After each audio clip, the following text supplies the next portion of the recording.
بسم اللہ الرحمن الرحیم۔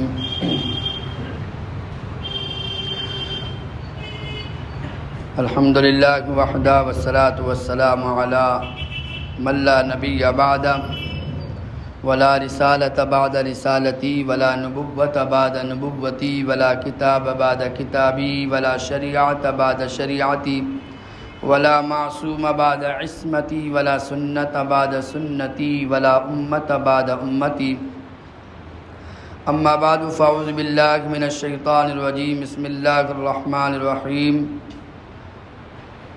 یا ایہا الناس ان وعد اللہ حق فلا تغرنکم الحیاۃ الدنیا ولا یغرنکم باللہ الغرور۔ وفی مقام آخر یا ایہا الرسول بلغ ما انزل الیک من ربک وإن لم تفعل فما بلغت رسالتہ واللہ یعصمک من الناس۔ وفی مقام آخر ام حسبتم ان تدخلوا الجنة ولما یأتکم مثل الذین خلوا من قبلکم مستهم البأساء والضراء وزلزلوا حتى يقول الرسول والذين آمنوا معه متى نصر الله ألا إن نصر الله قريب۔ وقال النبي صلى الله عليه وسلم كنت نبيا وإن آدم بين الروح والجسد۔ وفي مقام آخر إنما بعثت معلما أو كما قال النبي صلی اللہ علیہ وسلم۔ میرے محترم بزرگ و دوستو، اللہ کے فضل سے رمضان کا بڑا مبارک مہینہ اللہ تعالیٰ نے ہم سب کو نوازنے کے لیے عطا فرمایا ہے، تو بفضلہ تعالیٰ جیسی عبادت ہم سے اس رمضان کے مقدس لمحات میں عبادت اور روزوں کے اعتبار سے ہو، تراویح کے اعتبار سے ہو، تلاوت کے اعتبار سے ہو، یا جو بھی کار خیر ہو اس کے اعتبار سے ہو، یا صدقہ خیرات کے ذریعے سے ہو، اللہ اس کو بے انتہا اپنی بارگاہ میں قبول فرمائے۔ اور الحمدللہ ایک رمضان سے یہاں نبی کی سیرت روزانہ ظہر کی نماز کے بعد جاری ہے۔ الحمدللہ آج 15واں روزہ ہے اور آج اس سیرت النبی صلی اللہ علیہ وسلم کی 15ویں قسطی ہے، لہذا اقوام عالم سے شروع کیا گیا تھا۔ دنیا آفرینش سے شروع اگر کرتے تو سیرت پر آتے آتے بڑا زمانہ اور بڑا وقت گزر جاتا، بڑا لمحات کی ضرورت تھی، لہذا شروعات حضرت اسماعیل علیہ السلام کے ابراہیم علیہ السلام سے وہاں سے کی گئی، اور پوری نبی صلی اللہ علیہ وسلم کی سیرت مبارکہ چلتے چلتے یہاں تک ہم پہنچے تھے کہ وہ 3 سال مکی زندگی میں جو شعب ابی طالب کی گھاٹیوں میں، اور 2 قبیلے اور 2 خاندان عبد مناف کے، ایک خاندان بنی ہاشم اور بنی عبد المطلب اور بنی زہرہ، ان 2 خاندانوں کو جو قید کیا گیا ہے، حتیٰ کہ اس میں وہ لوگ بھی تھے جو مشرک تھے، جو ایمان نہیں لائے تھے، لیکن چونکہ نبی کا ساتھ دیتے تھے، نبی کی ہمدردی تھی، نبی کی طرفداری کرتے تھے، ان لوگوں کو بھی اس گھاٹی میں قید کیا گیا، ان کا بائیکاٹ کیا گیا۔ کوئی ان سے نکاح نہیں کر سکتا، کوئی سودا ان کو دے نہیں سکتا، کوئی ان سے ملاقات نہیں کر سکتا، کوئی کھانے کا اسباب پہنچا نہیں سکتا، کوئی ان کی خیر خبر لے نہیں سکتا، کوئی ان سے ملاقات نہیں کر سکتا۔ ایسے 3 سال گزرے ہیں۔ سن 7 نبوی سے شروع ہوا تھا، سن 7 نبوی ہے، 8 ہے، 9 ہے، یعنی 3 سال یہ مکی زندگی میں شعب ابی طالب کی گھاٹیوں میں ان صحابہ نے اور ان اللہ والوں نے اور ان قربانی دینے والے جانثاروں نے اور نبی کے فرما برداروں نے ایسی جان کی بازی لگائی ہے، حتیٰ کہ خود ایک صحابی فرماتے ہیں کہ وقت ایسا بھی آیا کہ درختوں کے پتے چبانے پر ہم مجبور ہوئے، حتیٰ کہ درختوں کی چھال نکالتے اور اس کو پانی میں بھگو کر اس کو گرم کر کے اس کو نرم کر کے ہم کھایا کرتے تھے۔ حتیٰ کہ ایک صحابی رسول کہتے ہیں کہ میں رات میں پیشاب کے لیے بیٹھا تو اچانک مجھے آواز آئی کہ کچھ کرکڑ سا میرے پیر کے نیچے بج رہا ہے، لہذا میں نے پیشاب سے فارغ ہوا اور روشنی میں ٹکڑے کو اٹھایا تو میں نے دیکھا ایک چمڑے کا ٹکڑا ہے، لہذا اس کو لے گیا، میں نے اس کو صاف کیا، پانی میں بھگویا ہے اور نرم ہونے کے بعد اسی کو میں نے کھایا ہے۔ ایسی 3 سال کی زندگی گزری ہوئی ہے، لہذا آپ 50 سال کے قریب نبی کی عمر ہو چکی ہے۔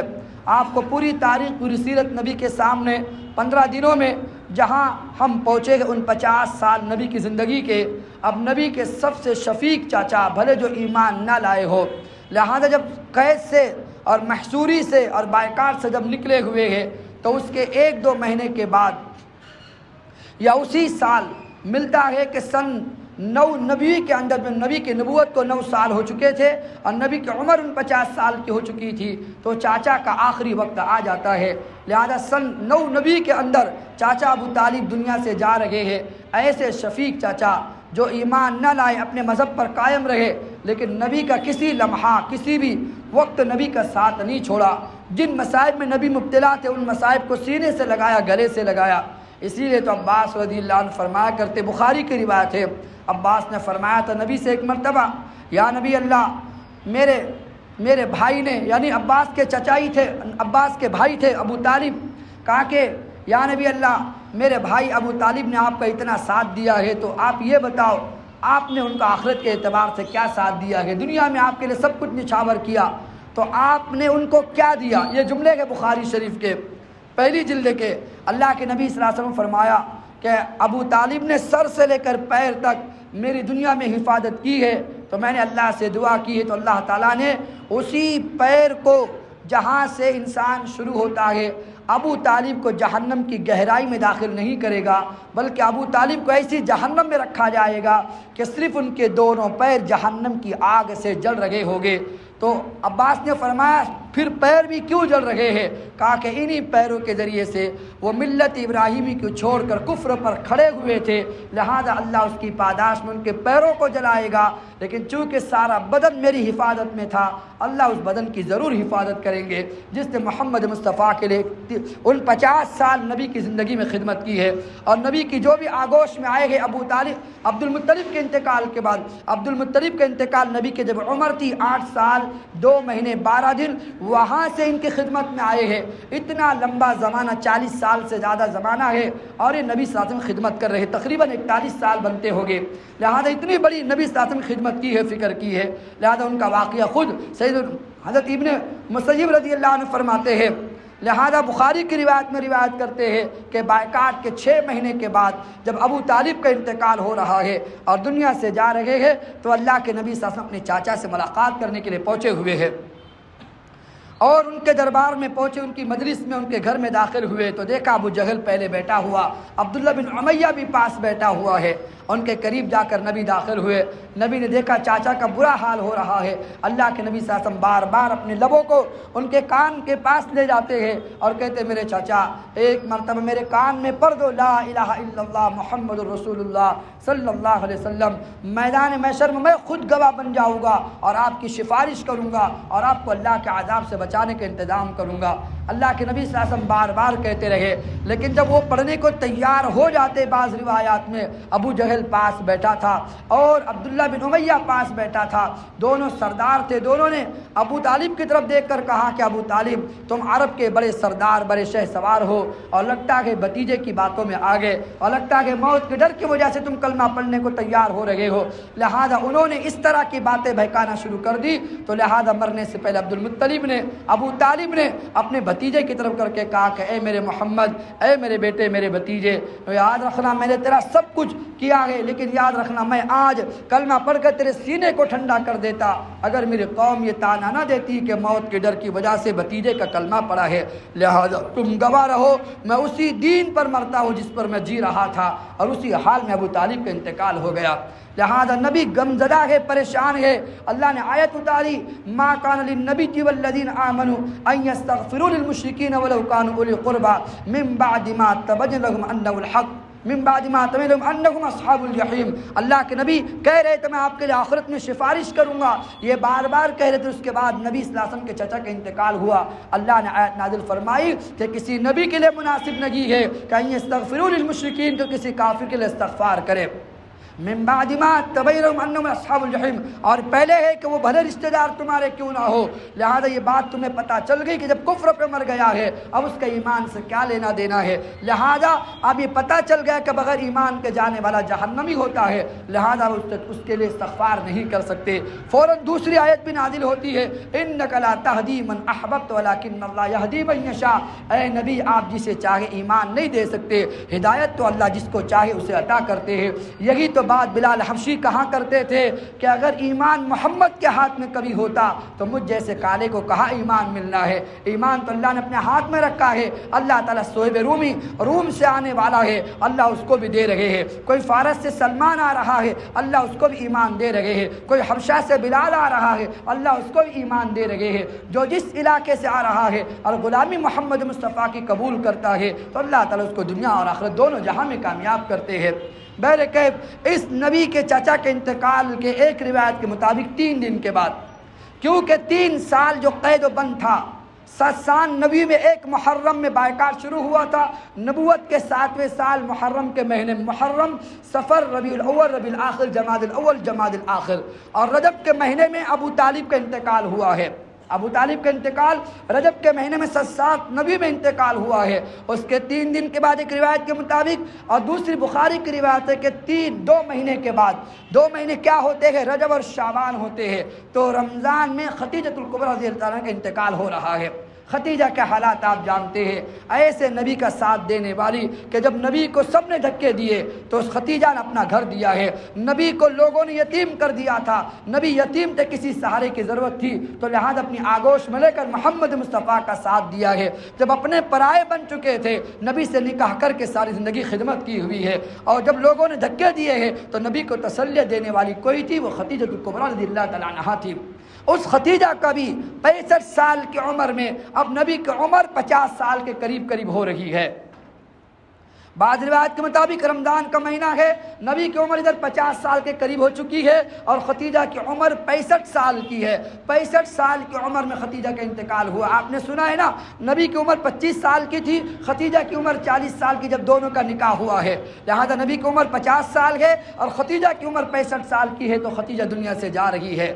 لہذا خدیجہ کا مقام تو کیا کہنا، ایک مرتبہ نبی بیٹھے ہوئے ہیں، اور بخاری کی پہلی جلد کی روایت ہے، اور انس بن مالک رضی اللہ عنہ راوی ہے، ایک روایت کے مطابق عباس راوی ہے کہ اللہ کے نبی صلی اللہ علیہ وسلم بیٹھے ہوئے ہیں، خدیجہ برتن میں کوئی چیز لے کر آ رہی ہے، اللہ نے عرشوں سے جبرائیل کو بھیجا کہ خدیجہ تمہاری خدمت جو کر رہی ہے، لہذا اللہ کے نبی کو بشارت دی کہ خدیجہ برتن میں سالن یا کوئی چیز آپ کو کھانے کے لیے لے کر آ رہی ہے۔ لیکن جب خدیجہ تمہارے پاس آئے تو جبرائیل کہنے لگے، جب خدیجہ آئے تو خدیجہ کو اللہ کا سلام پیش کرنا کہ اللہ تمہیں عرشوں سے سلام پیش کر رہا ہے۔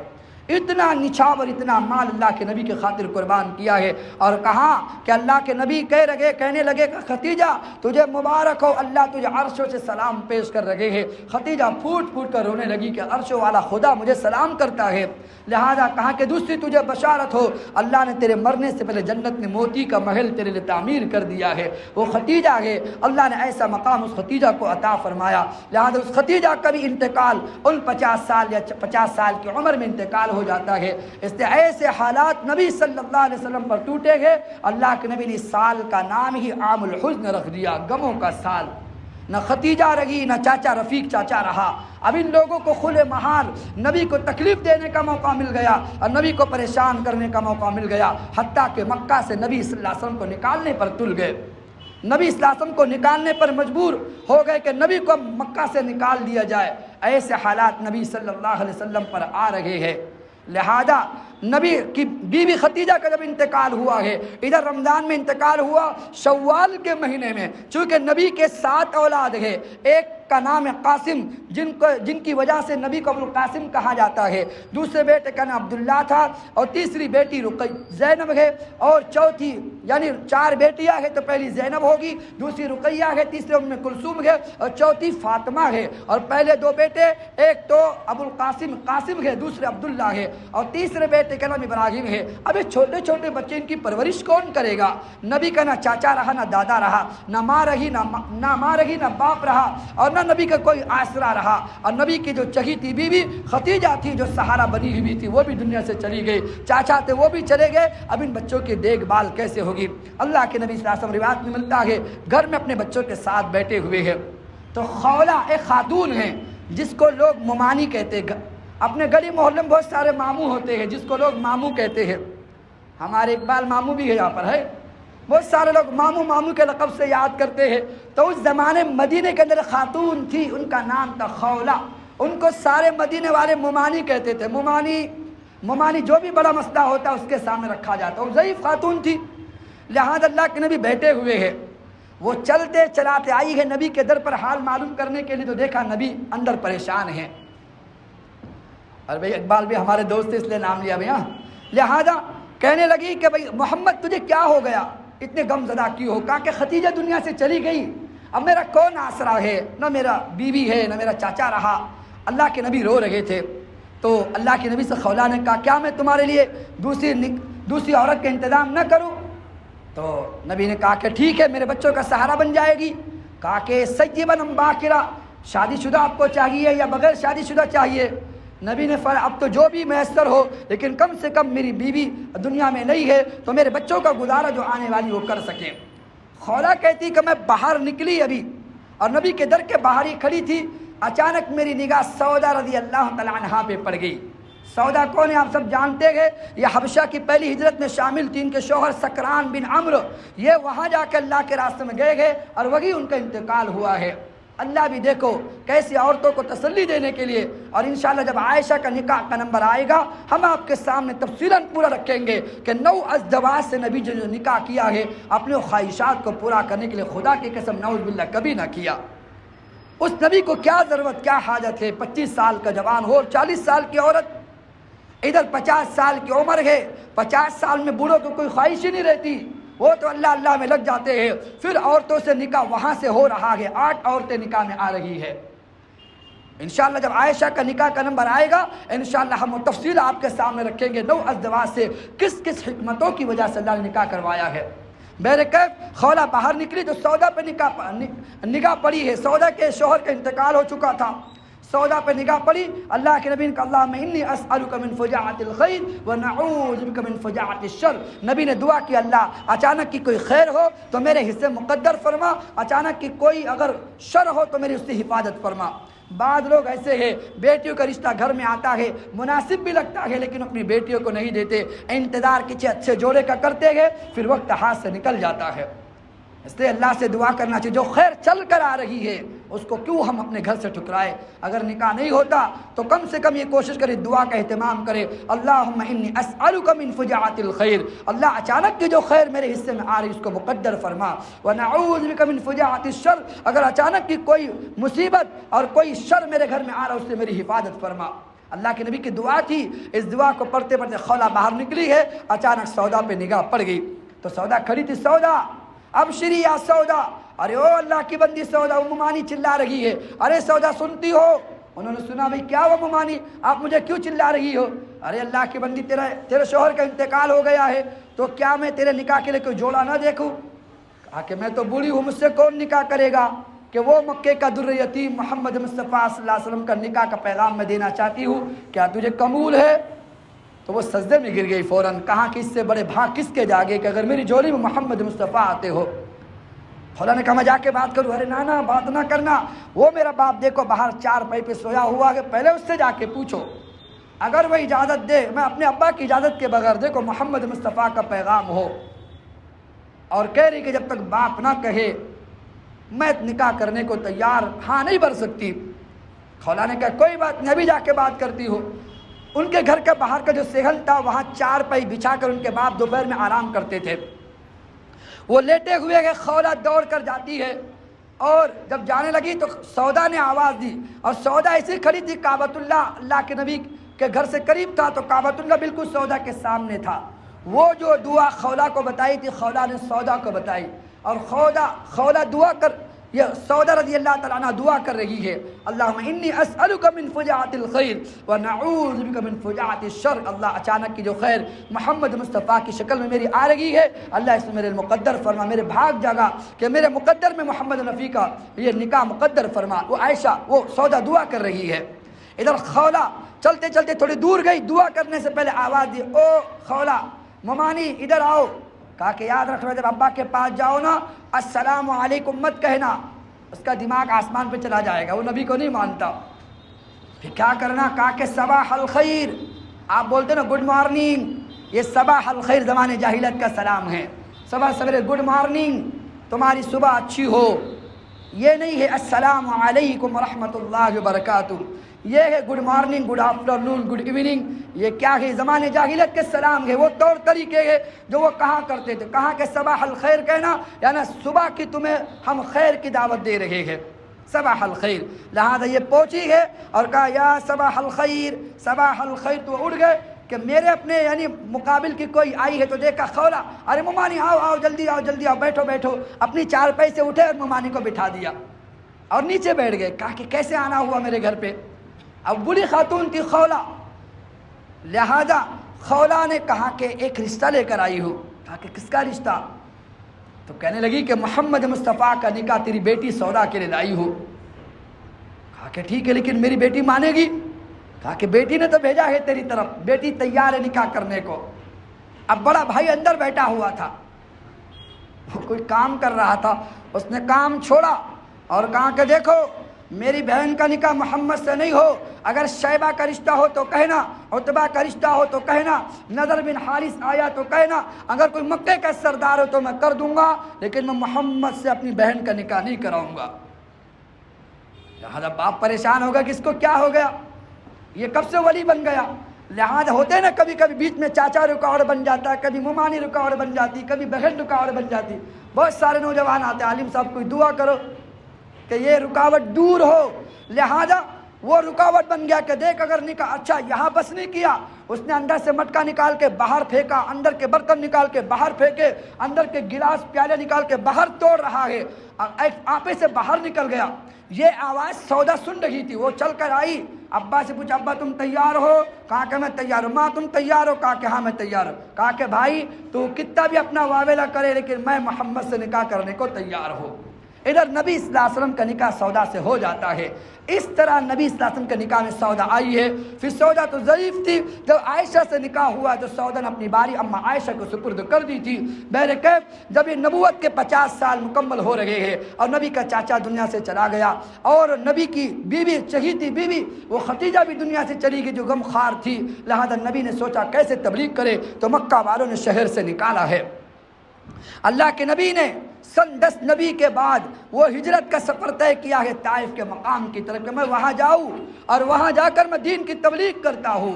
تو یہ شوال کے مہینے میں نکلنے کے شوال میں نکاح ہوا ہے اور اس کے بعد پھر محرم کی تاریخ کو اللہ کے نبی صلی اللہ علیہ وسلم نکلے گے سفر کرنے کے لیے، اور 80 میل بنتا ہے، تقریباً 120 کلومیٹر ہوگا یا 90 کلومیٹر کچھ ہوگا، غالباً 90 ہوگا شاید، 80 یا 90 کلومیٹر کا سفر نبی نے پیدل چل کے طے کیا ہے، جانا بھی پیدل آنا بھی پیدل۔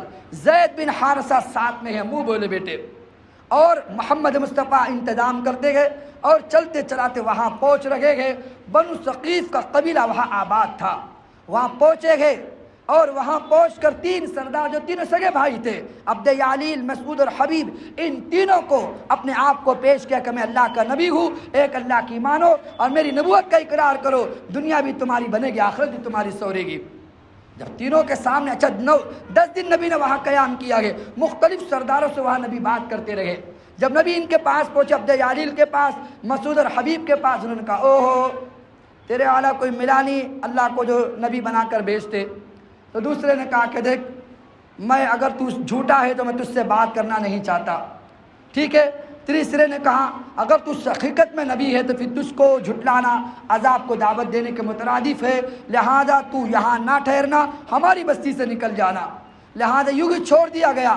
نبی اطراف اور قبائل میں جا جا کر سارے سرداروں کو دعوت دے رہے ہیں، لیکن کوئی سردار بھی بات قبول کرنے کو تیار نہیں ہے۔ جب نبی نہیں نکل رہے تو انہوں نے دیکھا بھی ایسے ماننے والے نہیں ہیں، انہوں نے اوباش بچوں کو لگایا ہے کہ اس نبی کو نکالے طائف کی وادیوں سے۔ اور دیکھو اللہ کے نبی صلی اللہ علیہ وسلم کو نکالا جا رہا ہے اور 3 میل تک ان ظالموں نے، ملتا ہے وہ اوباش بچے ایسے نشانہ بات تھے جہاں انگلی کا اشارہ کر کے جہاں پتھر پھینکتے تھے وہ پتھر بالکل اسی جگہ پہ جا کے نشان پہ لگتا تھا۔ یہ نبی کو پتھر ایسا مارتے تھے جہاں پہلے پتھر زخم پہ لگتا تھا دوسرا پتھر بھی اسی زخم پہ جا کے لگتا تھا، تیسرا پتھر بھی اسی زخم پہ جا کے لگتا تھا۔ اس طرح سے نبی کو لولہان کیا ہے۔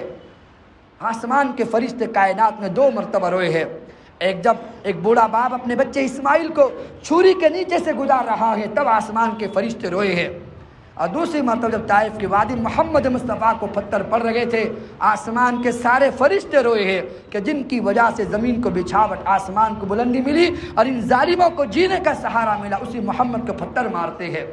لہذا مارتے مارتے 3 میل تک لے گئے ہیں اور اتنا لہولہان کیا کہ ساری جوتیاں خون سے رنگین ہو گئی۔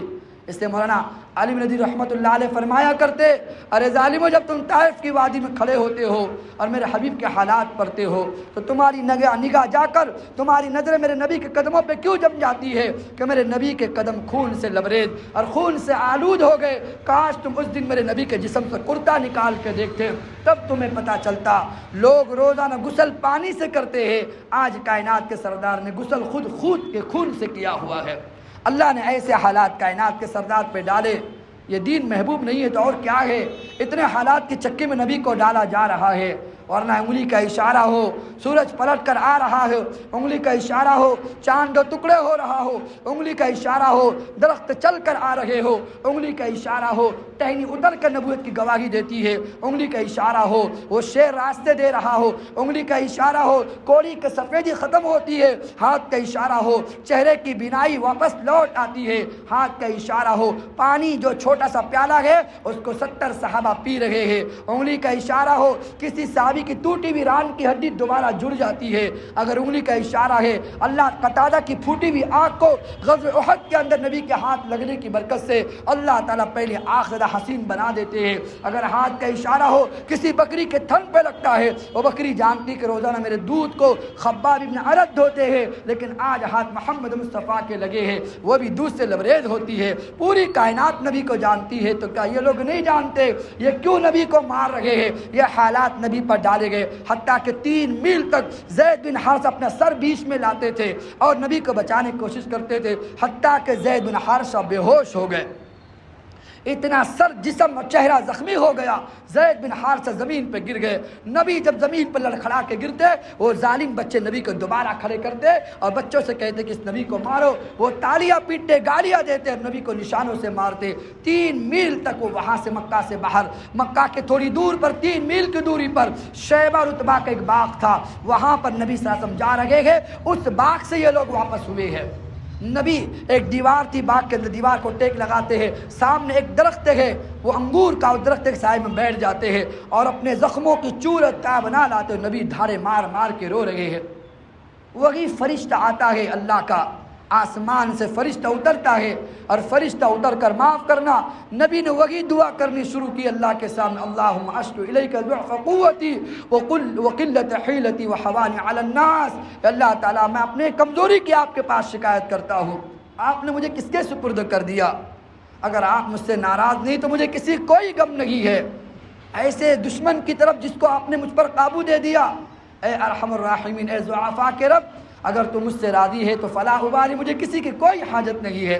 کائنات کے سردار رو رہا ہے، شیبہ اتبا بیٹھے ہوئے ہیں باغ کے اندر، 18 سال نبی کو تکلیف دینے والے، 18 سال نبی کو ایسے حالات میں رکھنے والے، جب سے نبی صلی اللہ علیہ وسلم نبوت کا اعلان کیا ہے یہ 10 سال ہو گئے، اس کے بعد بھی انہوں نے تکالیف نبی کو دی ہے فتح مکہ کے دور تک، لیکن یہ شیبہ اتبا کا باغ تھا، اس میں کے دونوں بھائی بیٹھے ہوئے تھے، نبی کے یہ حال دیکھ کر اپنی رشتہ داری یاد آ گئی، لہذا عداس نصرانی غلام تھا، اس کو شیبہ نے بلایا، انگور کے خوشے اپنے ہاتھ سے توڑے ہیں اچھے اچھے اور رکھ کر اور واسطہ دے کر کہا کہ او نوجوان جو بیٹا ہے نا، اس کو کہنا تجھے میری رشتہ داری کا واسطہ لیکن میرے انگور رد نہ کرنا، میری قوم نے تیرے ساتھ کیا حشر کیا کہ میرے انگور، اپنی دشمنی اپنی طرف رہی، وہ بھی رو پڑا، دشمن بھی ہل گیا کہ میری قوم نے کیا حالت کیا ہے، کیا حال اس نبی کا کیا ہے، وہ پسیج گیا، عداس نامی غلام کے ہاتھ میں نصرانی وہ نوجوان چل پڑا ہے اور نبی صلی اللہ علیہ وسلم کے پاس جاتا ہے،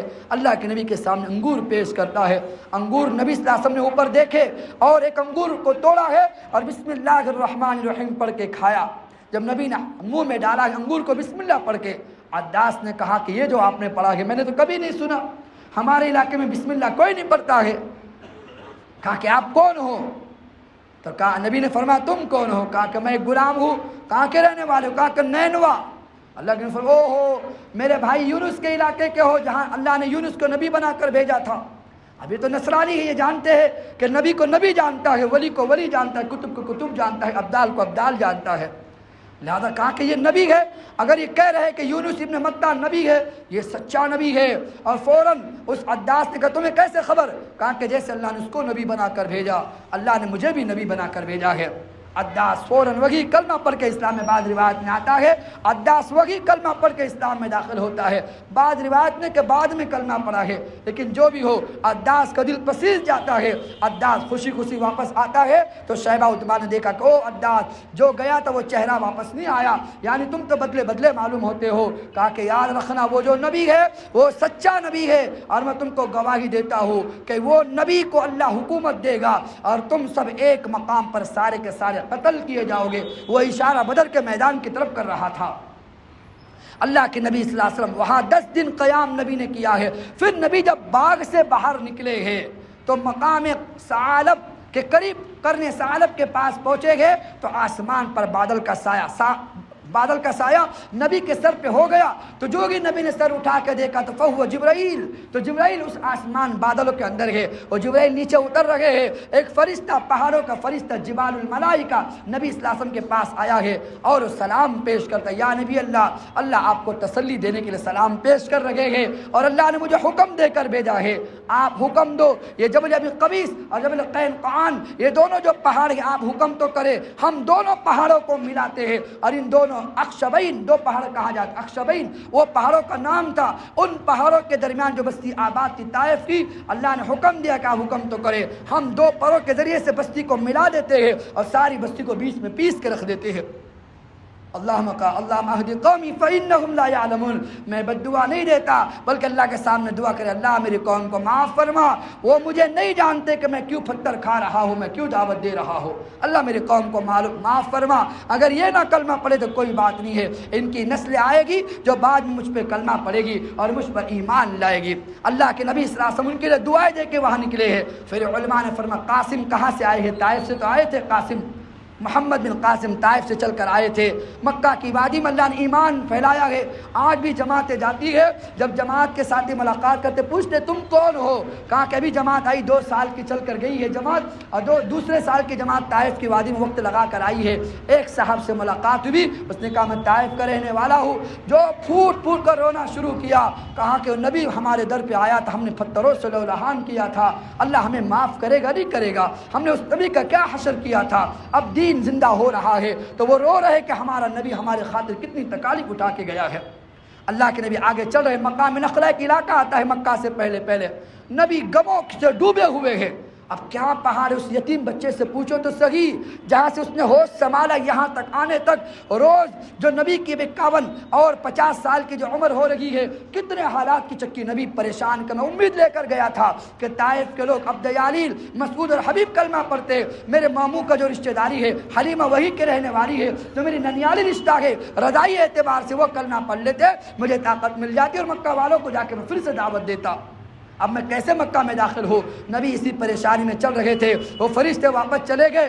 دعا کے بعد جب نبی آگے بڑھنے لگے، مقام نخلا میں پہنچے ہیں، عبداللہ مسعود رضی اللہ عنہ فرماتے ہیں، ایک روایت کے مطابق عبداللہ مسعود وہاں آتے ہیں نبی صلی اللہ علیہ وسلم سے ملاقات کرنے کے لیے، اور نصیبین جو علاقہ ہے، اللہ کے نبی نماز پڑھ رہے تھے، وہی صرفنا الیک نفرا من الجن یستمعون القرآن، نبی نماز پڑھ رہے ہیں، اور نبی کے نماز پڑھتے پڑھتے اللہ نے جناتوں کو بھیجا، جناتوں کے سب کھڑی ہوئی ہے، اور وہ جنات لوگوں کو جا کے دعوت دے رہے ہیں۔ علامہ آلوسی بغدادی فرماتے ہیں نبی کی اس دعوت پر 6 لاکھ جنات اسلام میں داخل ہوئے ہیں۔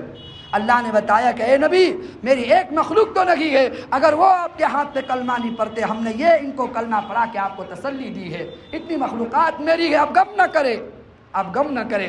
بعض روایت میں لاکھوں جنات، اتنی تعداد تھی، عبداللہ مسعود فرماتے نبی نے گھیرا ایسے ڈالا، بخاری کی روایت ہے، ایسے لکڑی کا گھیرا ڈال کے مجھے کھڑا کیا، اور یہ سفر 6 مرتبہ نبی کے ہوا ہے، جیسے اجتماعات ہوتے ہیں نا، ایسے کئی مرتبہ جناتوں سے نبی صلی اللہ علیہ وسلم نے بات کی ہے، اور نبی کے ہاتھ پہ جنات کلمہ پڑے ہیں۔ تو ایک مرتبہ بخاری کی روایت، اس سفر میں تو ساتھ میں نہیں تھے، اس میں زید ساتھ میں تھے، لیکن ایک روایت میں فرماتے عبداللہ مسعود میں ساتھ میں تھا، میں نے دیکھا نبی نے گول دائرہ بنایا، کہا کہ اس میں کھڑے رہو، اس سے باہر نہ نکلنا، اگر اس سے باہر تم نکلے تو جنات تمہارے ٹکڑے ٹکڑے کر کے رکھ دیں گے۔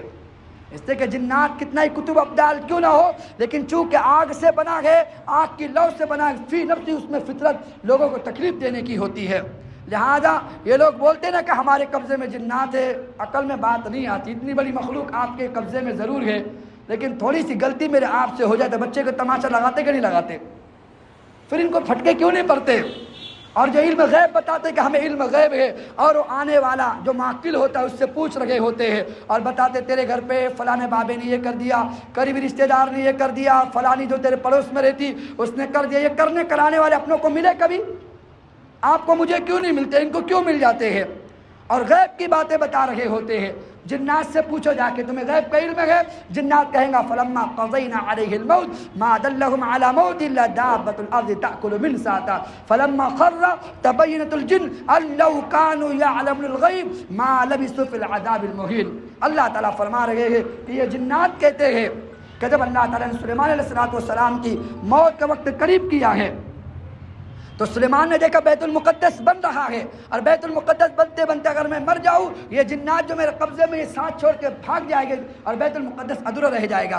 فلما قضینا علیہ الموت، جب موت کا وقت قریب آیا، فلما قضینا علیہ الموت ما دلهم علی دابۃ الا تاکل من ساتا، تو اللہ نے کسی کو خبر نہ کی سلیمان کے مرنے کی۔ ایک جگہ پہ سلیمان کھڑے گئے شیش کے اندر، محل کے اندر، اور وہاں جنات کو دیکھ رہے ہیں۔ جنات سمجھ رہے کہ ہمارا آقا زندہ ہے اور سلیمان مر چکے ہیں۔ صرف من ساعتا جو ہے تفسیر میں ملتا ہے کہ من ساعتا یہ حبشی زبان کا جملہ ہے، اور من ساع حبشی زبان میں لکڑی کو کہتے ہیں جس پہ ہم ٹیک لگاتے چلتے ہیں۔ فلما خر تبینت الجن ان لو كانوا يعلمون الغیب، تو سلیمان علیہ السلام لکڑی پر عصا پر ٹیک لگا کے کھڑے ہیں، ایسے لگ رہا ہے جیسے سلیمان زندہ ہے۔ اور وہ جنات جن سے عامل لوگ کہتے ہیں کہ علم کی غیب کی خبر بتاتے ہیں، وہ سامنے سلیمان کو دیکھ رہے ہیں اور سمجھ رہے کہ زندہ ہے۔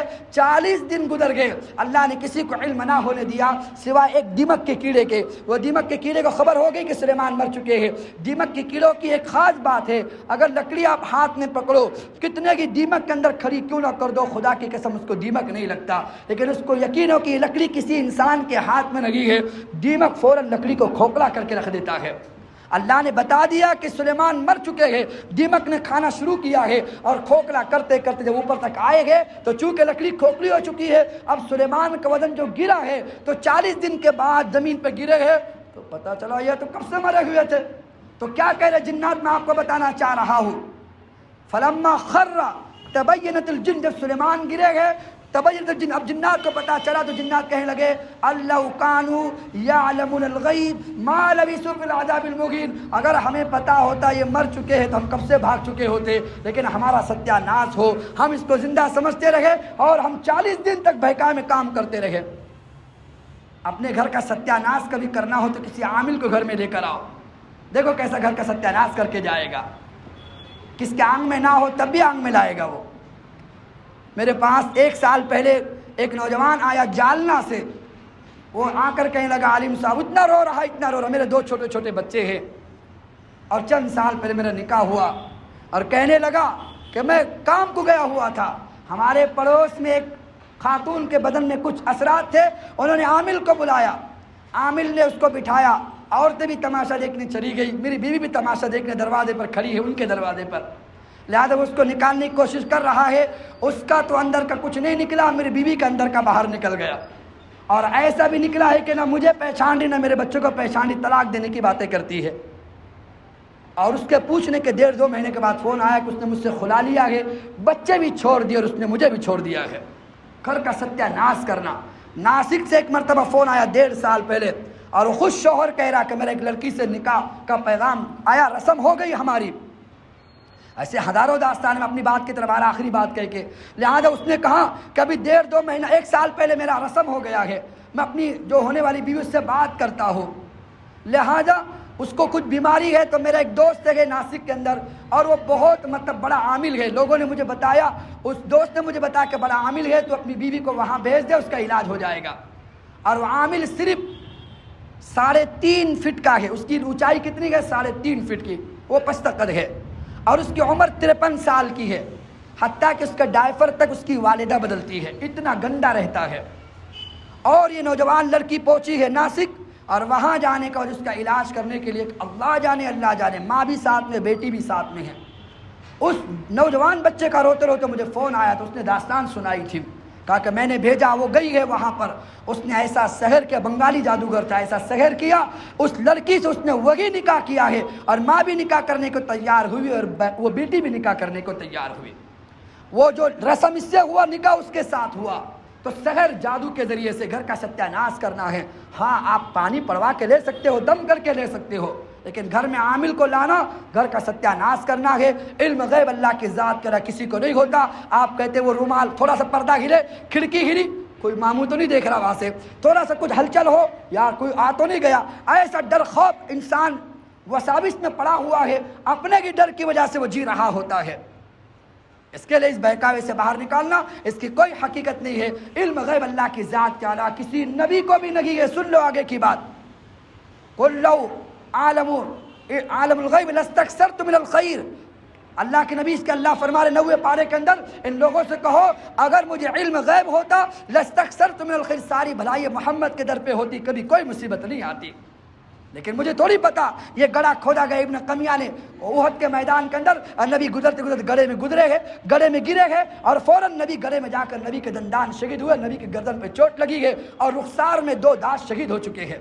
نبی کو پتا ہوتا ابن قمیہ نے اگر یہاں گڑھا کھودا ہے، نبی جا کے گرتے وہاں پر؟ ارے بولو نا، علم غیب اللہ کی ذات کے علاوہ دنیا میں کسی کو نہیں ہے، اللہ بتا دیتے ہو، بات کی بات الگ ہے۔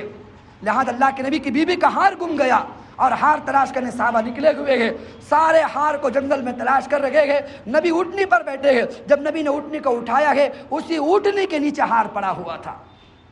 نعوذ باللہ، اگر تمہارے دعوے کے مطابق اگر نبی کو علم غیب تھا تو نبی نے صحابہ سے مذاق کیا، صحابہ کو دھوکہ دیا کہ جا کے میری بیوی کا ہار تلاش کرو۔ نبی کو علم غیب ہے گی نہیں، وہ نیچے ہار پڑا ہوا اونٹنی کے نیچے، اور نبی صحابہ کو بھیج رہے ہیں۔ تو پتہ چلا نبی کو، نہ کسی ولی کو، نہ کسی رسول کو اللہ کا علم غیب نہیں ہوتا۔ ہاں جس کی خبر اللہ تعالیٰ کر دیتے، اس کا علم جس کے تعلق سے اللہ نے بتا دیا، وہ خبر اللہ کے نبی محمد مصطفیٰ لوگوں کو بتایا کرتے ہیں۔ تو بہرکیف آپ کے سامنے جب طائف کی وادی سے آ رہے مکہ میں، انشاءاللہ معراج کا واقعہ اس کے بعد اللہ نے کیسی تسلی نبی کو دی ہے، کل انشاءاللہ آپ کے سامنے معراج کا واقعہ رکھا جائے گا۔ لیکن آپ کو بتاؤں مکہ میں کیسے داخل ہوئے، چونکہ مکہ سے نکل گئے ہیں، جنات نبی پر ایمان لا رہے ہیں، وہاں سے نبی کا تھوڑا دل خوش ہے، لیکن اب جا کے مکہ کو پھر سے دعوت دینا ہے، پھر زمانہ گزر رہا ہے۔ لہذا جب مکہ میں داخل ہونے لگے، اخنس ابن شریک کو دعوت دی، پیغام بھیجا کہ میں آپ کی پناہ میں مکہ میں آنا چاہتا ہوں۔ اخنس بن شریک نے کہا کہ میں اپنی پناہ تم کو نہیں دیتا۔ سہیل بن عمرو کے پاس قاصد بھیجا، اس نے کہا کہ میں آپ کو پناہ نہیں دیتا، اپنی پناہ میں تم کو مکہ میں داخل نہیں کروں گا۔ تو مطعم بن عدی اس کے پاس پیغام بھیجا، مطعم بن عدی کا دل پسیج گیا کہ یہ کیا حرکت ہے کہ بھلے نبی دوسرے کلمے کی دعوت دیتا ہو، آخر رشتہ دار تو ہے اپنے منافع کے اعتبار سے۔ کہا کہ میں اپنی پناہ میں تم کو دیتا ہوں۔ اپنے 6 بیٹے لگائے نبی صلی اللہ علیہ وسلم کے ساتھ، جو کہ مکہ طائف سے وادی میں جو مقام قرن ثعلب ہے، مقام نخلا ہے، جو ہوتے ہوئے نبی جب مکہ میں داخل ہو رہے ہیں، مکہ کی وادی کے کنارے یہ مطعم بن عدی اپنے 6 بچوں کو لے کے کھڑا ہوا، کہا کہ نبی اللہ میں آپ کی طرفداری کرتا ہوں، میں آپ کو امان دیتا ہوں۔ امان دینا اس بات کی علامت ہوتی ہے کہ کوئی کبھی آپ پر حملہ نہیں کر سکتا، یہ امان ہوتی ہے، عرب کا دستور تھا۔ اسی لیے تو راجہ رنجیت نے جب کہا تھا نا کہ وہ تمہارا محمد کہا ہے لے کر آؤ، اور جس نے حج کے قافلوں کو لوٹا اور کئیوں کو قتل کیا اور بچیوں کو ذبح کیا، اور صلاح الدین ایوب کا زمانہ تھا، صلاح الدین ایوبی کا، اس نے کہا کہ لے کر آؤ تمہارے محمد کو، میں دیکھوں گا۔ راجہ رنجیت نے کہا تھا، لہذا انہوں نے قسم اٹھائی تھی صلاح الدین ایوبی نے، جب تک میں تجھے موت کی نیند نہ سلا دوں میں خود نہ سوؤں گا، کہ تو نے کہا کہ محمد کو لے کر آؤ۔ پھر ایسی جنگ ہوئی ہے کہ راجہ رنجیت پکڑا گیا۔ یروشلم کے بادشاہ سارے سامنے تاریخ سنانے کا موقع نہیں ہے، سارے بادشاہ بیٹھے ہوئے، زبان پیاس کی وجہ سے باہر نکل رہی تھی، راجہ رنجیت بھی بیٹھا ہوا ہے۔ ادھر یروشلم کے بادشاہ نے پانی مانگا کہ مجھے قتل کرنے سے پہلے پانی پلا دو، تو صلاح الدین ایوبی نے حکم دیا کہ اس کو پانی پلایا جائے۔ جب اس کو پانی پلانے کے لیے پیش کیا گیا تو راجہ رنجیت بھی، اس کی زبان باہر نکل رہی تھی، اس نے کہا کہ مجھے بھی پانی پلایا جائے۔ تو جب یروشلم کے بادشاہ نے پانی دینا چاہا تو صلاح الدین ایوبی نے کہا نہ، آپ پانی نہیں دے سکتے، اسلام میں کسی کو پانی دینا یہ امان کی علامت ہوتی ہے۔ اس بدبخت نے قسم اٹھائی تھی کہ لاؤ تمہارے محمد کو، میں تمہارے محمد سے نمٹوں گا۔ محمد تو دور کی بات رہی، محمد کا ادنا غلام تیری خدمت میں ہے، اٹھ کے تلوار ماری، اس کی گردن الگ کر کے پھینک دی۔ تو امان دینا اس بات کی علامت ہوتی، کوئی اس کو پھر مار نہیں سکتا۔ تو یہ 6 جو ان کے نوجوان بچے ہیں نبی کے ارد گرد ہتھیار کے ساتھ چل رہے ہیں، نبی سے پوچھا آپ کہاں جانا چاہتے؟ کہا سب سے پہلے کعبۃ اللہ جانا چاہتا ہوں۔ اللہ کے نبی کے ساتھ چلے گئے، مطعم بن آگے آگے، اللہ کے نبی آگے آگے، مطعم بن عدی پیچھے ہے، اور ان کے سارے بچے نبی کی حفاظت کرتے ہوئے جا رہے ہیں۔ نبی طواف کر رہے ہیں، جب ابو جہل نے کہا نہ اگر تم اٹھے تو پھر دیکھنا تمہاری نسلیں مٹا کے رکھ دوں گا، میرا قبیلہ بہت بڑا ہے۔ وہ ڈر گیا کہ ہاں یہ واقعی میں سچ کہہ رہا ہے، ڈر کے مارے پھر کہا کہ چلو ٹھیک ہے۔ ابو جہل بڑا چال باز تھا، جس کو تم نے امان دی اس کو ہم نے امان دی، حالانکہ اس کو پتہ اس سے لڑ نہیں سکتے ہم، تو ہم چلو ٹھیک ہم نبی کو امان دیتے ہیں۔ بہرکیف اس نبی کے واقعے جب نبی واپس دوبارہ آئے ہیں مکہ کے اندر سن 10 نبی کے بعد، پھر وہ معراج کا واقعہ تسلی کا، اللہ کی طرف سے عرش و جبرائیل آ رہے ہیں، نبی کو تسلی دے رہے ہیں، پھر عرشوں کی سیر ہے۔ لہذا واقعہ انشاءاللہ کل آپ کے سامنے معراج کا سفر تفصیلاً انشاءاللہ زندگی باقی رہی کل آپ کے سامنے بیان ہوگا۔ ہم سب دعا کریں جو بات کہی جا رہی ہے سنی جا رہی ہے، اللہ ہم سب کو کما حق اس پر عمل کرنے کی توفیق نصیب فرمائے۔ سیرت النبی کا جو پروگرام ایک رمضان سے جاری ہے، ابھی 15 رمضان ہو چکے ہیں، 15واں روزہ بھی ہے، 15 قسطیں اس کی ہو چکی ہے، اللہ اس کو پائے تکمیل تک پہنچائے۔ مجھے نہیں لگتا کہ رمضان کے مقدس لمحات میں یہ نبی کی سیرت مکمل ہو سکے گی، اگر باقی رہی انشاءاللہ سیرت تو رمضان کے بعد انشاءاللہ عشاء کے بعد کا انتظام کیا جائے گا، عشاء کی نماز کے بعد، اور اس سیرت کو تکمیل تک پہنچایا جائے گا۔ ہماری سعادت مندی ہے اور آپ کی سعادت مندی ہے، اللہ کے نبی کے تذکرے کو سننے کے لیے میں آپ جمع ہوتے ہیں۔ اللہ سے دعا کر اللہ اس کو اپنی بارگاہ میں بے انتہا قبول فرمائے۔ وآخر الدعوانا الحمدللہ رب العالمین۔ دعا کریں۔ اللهم لك الحمد كما أنت أهل، فصل على محمد كما أنت أهل، وافعل بنا ما أنت أهل، إنك أهل التقوى وأهل المغفرة۔ ربنا ظلمنا أنفسنا وإن لم تغفر لنا وترحمنا لنكونن من الخاسرين۔ اللهم خفف عنا ثقل الأوزار وارزقنا عيشة الأبرار واكفنا شر الأشرار واعتق رقابنا ورقاب آبائنا وأمهاتنا وإخواننا وأولادنا من النار يا عزيز يا غفار۔ اللهم لا سهل إلا ما جعلته سهل وأنت تجعل الحزن سهلا إذا شئت۔ سبحانك لا علم لنا إلا ما علمتنا إنك أنت العليم الحكيم۔ وأنزل الله عليك الكتاب والحكمة وعلمك ما لم تكن تعلم وكان فضل الله عليك عظيما۔ جزا الله بن محمدا ما هو أهله صلى الله عليه وسلم۔ سبحان ربك رب العزة عما يصفون وسلام على المرسلين والحمد لله رب العالمين۔